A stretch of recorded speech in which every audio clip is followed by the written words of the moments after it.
tarde.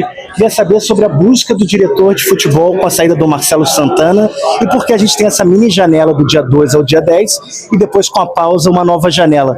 Como é que está esse planejamento do Vasco?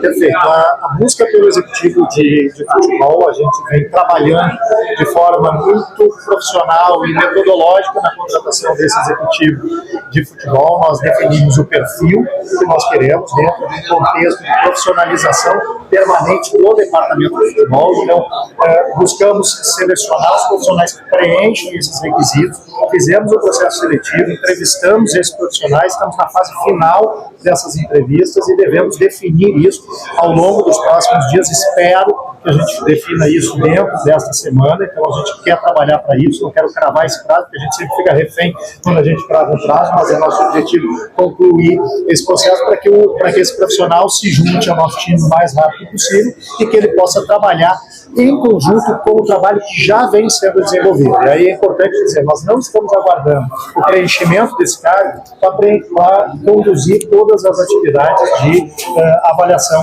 no mercado. O nosso departamento de scouting está trabalhando em conjunto e ouvindo a visão da comissão técnica sobre isso, então logo esse profissional começa a trabalhar no Vasco, ele vai assumir a liderança desse processo das contratações na próxima janela. Essa janela do dia 2 ao dia 10, ela é uma janela muito específica para a Copa do Mundo de Clubes, até porque nós vamos ter, primeiro, uma parada de folga dos atletas durante 10 dias a partir do dia 12 desse mês. Os atletas vão se reapresentar no dia 21, 22 de junho, então é fundamental que esse processo de contratações ele aconteça para quando os atletas forem se reapresentar, de forma que os atletas que eventualmente forem contratados já estejam disponíveis da comissão técnica na reapresentação, lá no dia 21, 22 de junho, e que possam então ser registrados para fins de condições de jogo no dia 10 de julho, para jogar no dia 12 ou 13 contra o Botafogo, assim que for definido o calendário.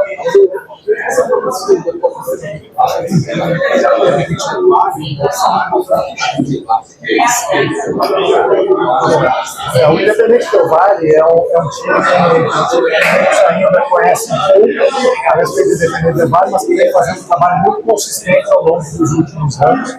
Já tem performances importantes em competições sul-americanas, tendo eliminado inclusive outras grandes brasileiras. Então a gente trata esse confronto duríssimo, né, sobretudo pelo aspecto da altitude também que nós precisamos enfrentar lá em Quito. Depois disso, teremos um outro adversário com altitude também, né, caso tenhamos êxito contra o Independente Del Valle, também vai fazer. Então, assim, é um caminho desafiador, mas que quer ser campeão e quer trabalhar no das competições, tem que enfrentar e encontrarmos pela frente. Mas nesse trabalho que você disse que já existe independente desse profissional de diretor de futebol chegar, eu queria que você falasse para o torcedor do Vasco o que ele pode esperar de fato, né? A gente sabe que o Fernando Diniz já fez ali as suas sugestões em termos de contratações, o que ele espera, né?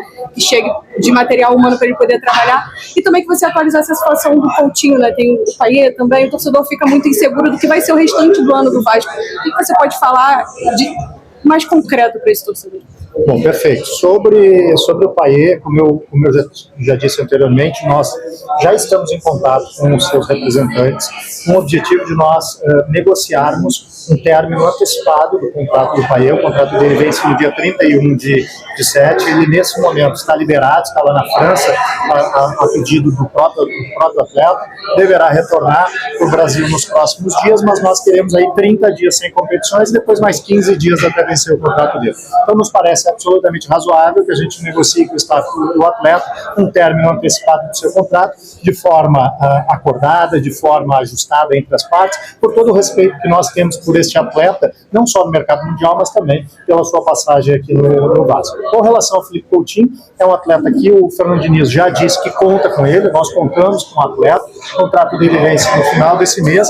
Existem questões que precisam ser tratadas do atleta para com o seu clube de origem, origem, né, com o Aston Villa. A gente aguarda um direcionamento sobre isso, para que aí nós possamos aprofundar o diálogo com os representantes do jogador, de modo a estender o contrato dele e definir até por que período nós podemos estender o contrato dele. Porque para a gente definir isso, a gente precisa ter a clareza quanto à definição do que acontece com o seu clube de origem. Qual foi a tua primeira pergunta mesmo? Eram 3 em 1? O que Diniz pediu, né, de fato, assim, de contratações por esse jogo? A gente já tem o trabalho conjunto que tem sido feito pela comissão técnica, com a gestão técnica, com a área de scouting, onde o perfil de atletas e as posições que a gente necessita já estão definidas. O trabalho tem sido realizado, está sendo mapeado todo o mercado para isso, né? Então nós já temos um ou outro diálogo, uma ou outra consulta sendo realizada, né? Para que a gente possa, no momento oportuno, aprofundar essas negociações e chegar, quem sabe, a conclusões positivas, reforçando o nosso elenco para a segunda parte da temporada. Agora, é importante dizer, a gente precisa ser transparente com o torcedor do Vasco, porque o clube vive esse momento um processo de recuperação judicial. A gente já falou todas as circunstâncias que nos trouxeram até aqui, todos os eventos que aconteceram ali atrás, que fizeram que a gente esteja nessa situação econômica bastante sensível, né? É importante dizer, todos os nossos compromissos correntes estão sendo pagos rigorosamente em dia, então nós estamos fortalecendo o clube, mas o clube hoje não tem uma capacidade de investimento de forma que a gente possa iludir o nosso torcedor de que nós faremos investimentos de grande montante nessa janela. Nós faremos reforços, sim, dentro da nossa capacidade, da responsabilidade que a gente tem dentro do orçamento, de cumprir o orçamento e honrar os compromissos que a gente assume, né, para reforçar o nosso elenco. Mas é fundamental a gente ter essa transparência. Por óbvio, o nosso torcedor não gosta de ouvir isso, o torcedor sempre gosta de ouvir que ele pode esperar grandes contratações, mas a gente precisa ter a responsabilidade de agir com honestidade com o nosso torcedor para não criar uma falsa ilusão que depois não vai se realizar e nós vamos ser cobrados e o torcedor vai ficar frustrado também. Então, quem não fez ainda, quem não fez? Já fez? Vai fazer? Vai fazer? Pode fazer. Pode fazer. Você falou novamente, né, sobre o mercado de transferências e tal. Eu queria saber se vocês têm as prioridades, se você poderia falar quais são as prioridades de posições e mais ou menos aí uma quantidade de reforços que podem chegar nessa segunda janela de transferências. Bom, o que eu posso te dizer sobre essa tua pergunta é que nós já temos, sim, a clareza das nossas necessidades para essa janela. Eu não vou me prender a falar quantidade de atletas, até porque eu vou ficar refém desse montante. Se eu disser 1, 2, 3, vocês depois vão me cobrar.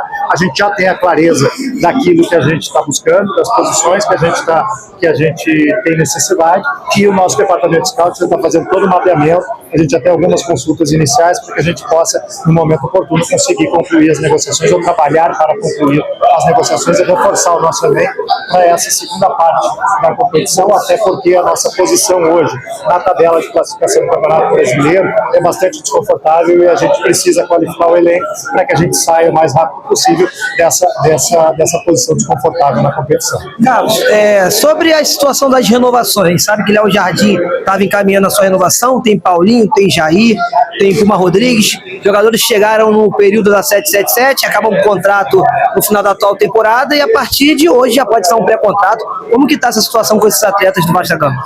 Praticamente todos esses atletas que você comentou, a gente tem negociações em andamento, tratativas em andamento com seus respectivos agentes e representantes.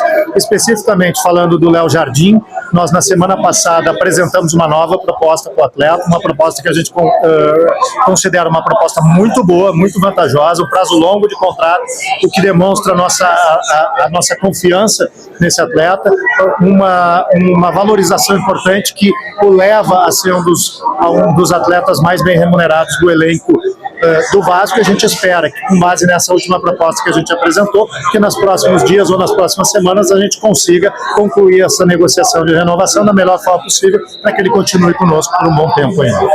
E a situação do Puma, no caso, muitas se falaram que o Puma podia sair do Vasco. Tem alguma confirmação em relação a isso ou não? Como eu te disse, nós contamos com esses atletas, nós estamos em tratativa com todos os seus respectivos agentes para avaliar as condições de renovação e extensão desse contrato. Então hoje não tem nenhuma saída encaminhada de nenhum desses atletas que foram citados. um nome que muito tempo, né, sempre é ventilado no Vasco, por exemplo, uma janela, outra. Sobre o Brian Rodrigues, existe a possibilidade, ficou em aberto ainda ou deu por encerrada a negociação com ele? Particularmente, eu não vou comentar nomes ou especulações, porque isso sempre prejudica, né, o nosso mercado. O que eu posso assegurar para o torcedor do Vasco é que o nosso departamento de scouting está trabalhando intensamente para buscar aqueles atletas que a nossa comissão técnica considera que são de posições que a gente precisa reforçar no elenco.